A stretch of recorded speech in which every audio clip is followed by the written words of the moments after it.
feel honored to be in these situations that I could use my voice and do the things I do. Yeah, I'm inspired by, life and all sorts of things. You can say something right now and it would inspire me to write a song or something to happen. Most kings just happen to be inspired by Basquiat drawing, the drawing, and he had most young kings get their head cut off on the bottom. And I looked at that and I was like, it's powerful. Just the statement in itself, lends itself for a song. The song starts inspired by Basquiat. My chariot's on fire. Everybody took shots, hit my body up, I'm tired. And then it's this, they build me up to break me down, to build me up again. They're like, oh, we need you back so we could kill your ass again. It's like this thing, this love, hate thing that the world has with success, period. I walk in every room as myself. I don't walk in any room as anyone else. I'm not cowering, I'm not speaking soft, my voice doesn't change. It sounds exactly the same way. I'm walking as myself and proud, and I speak for us, and that gives me a joy. I'm honored to be in those rooms, and so yes. It's like, don't listen to anyone. Everybody's scared. Everyone tells you how things worked out, but it worked out for you that way. And so don't listen to anyone because their experience is unique to who they are. Mm-hmm. You know what I mean? And then a lot of people will try to put their fears on you. You can't do that. No, you can't do it. Right. You know what I'm saying? So they just projecting, they're putting things that they don't believe that they can do on you. And you may possibly do it. Like my uncle, he was telling me, my uncle said I never sell 1 million records. I sold 1 million records like 1 million times.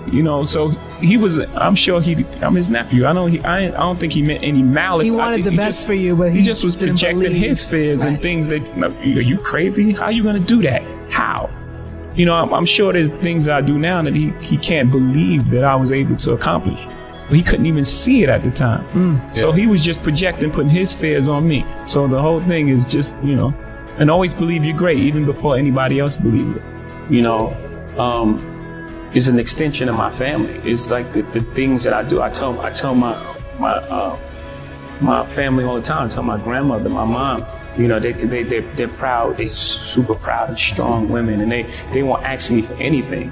And I say, man, there are times where I don't want to get my picture taken, and I want to eat, and paparazzi take photos in your face and screaming at you and taking pictures, and you can't take your kid to the park. And I'm like, those are the sort of things that give the reason why I'm okay with it, and why I can cope and live with these things without, as much as a complaint. It's the things that it allows me to do, the spaces that it affords me, the rooms I'm allowed to go in as myself.